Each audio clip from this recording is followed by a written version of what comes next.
Today we'll be looking at Unit 2 Test Review.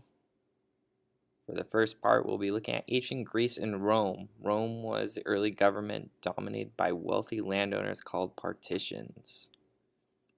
Greece was one of the first civilizations to develop a system of government, and under their government, everyone had equal treatment under the law. You were innocent until proven guilty. Government was ruled by the people, and the Athenians felt it was important to base their society off achievement, dignity, and self-worth.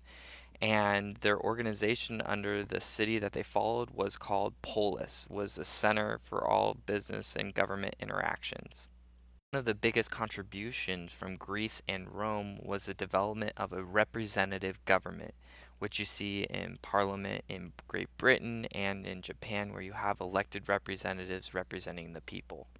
Different types of political styles. You have a democracy where government is ruled by the people. Oligarchy is where a government is ruled by a few wealthy individuals.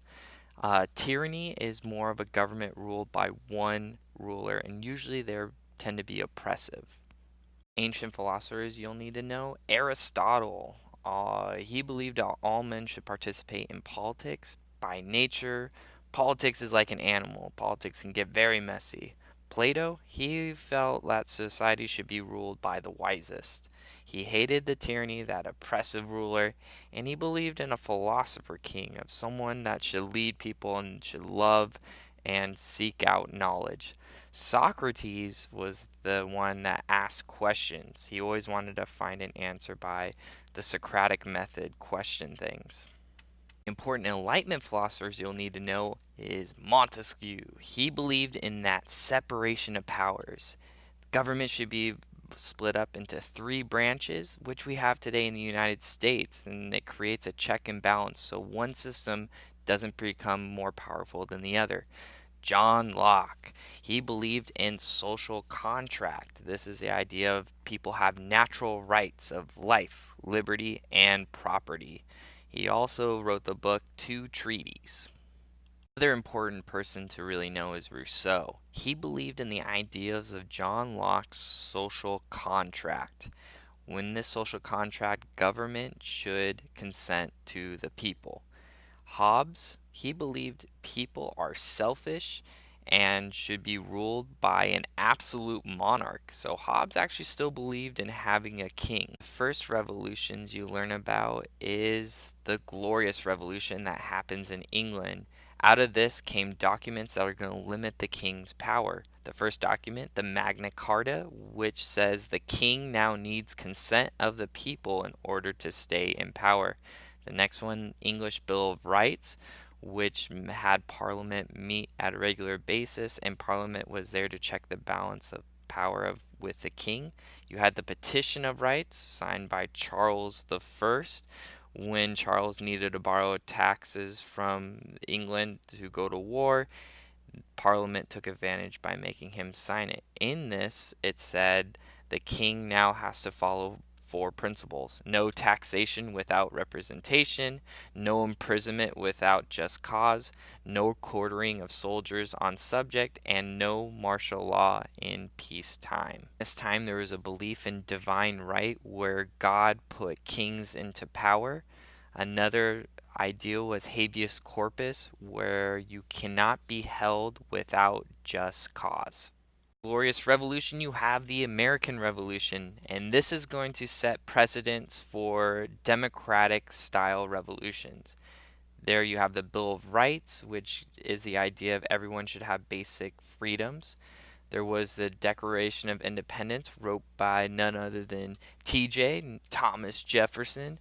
You had an influence by John Locke, who set the precedent for life, liberty, and property. The big things that kickstarts this revolution is the Stamp Act, and this was a tax on all printed materials, and this is going to really upset a lot of the colonists. In this American Revolution, you have the outcome of a representative government, where you have three branches of government that check and balance one another, and the people that run government are actually elected officials that were voted by the people. It's called a democratic republic. Last revolution is the French Revolution, and this talks about the inequalities in society really causes this revolution. It favored a representative style government, and in the tennis court oath, you had a pledge draft for a new constitution by the Third Estate. The Third Estate was mainly made up of the commoners, and this revolution was really influenced by the American Revolution. During the French Revolution, there was a period where a lot of people died, known as the Reign of Terror. In this, about 18,000 to 40,000 people are going to die. One of the radical groups in this French Revolution was called the Jacobins, who was led by Maximilien Robespierre. He created a committee of public safety, and this was to protect France from outside invaders.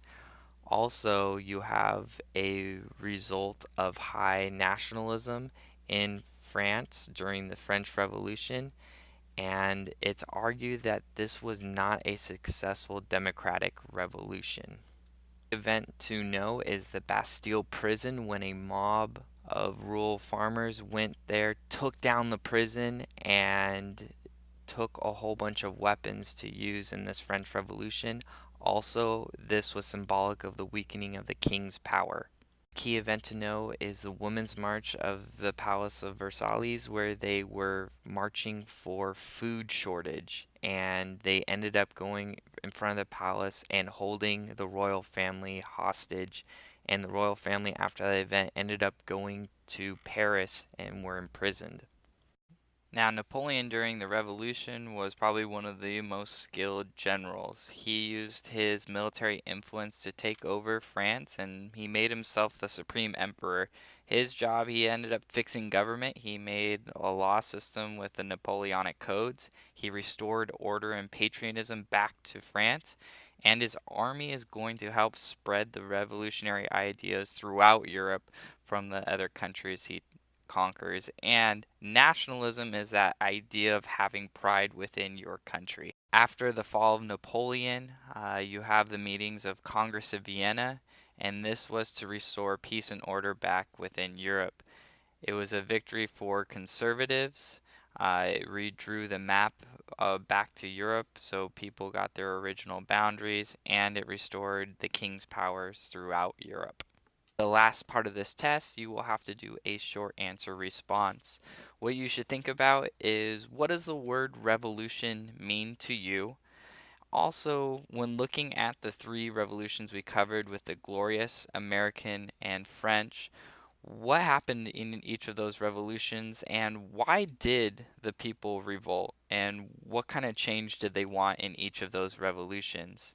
So think about what revolutionary thought is and how the Enlightenment connects with revolution. Good luck with the Unit 2 test.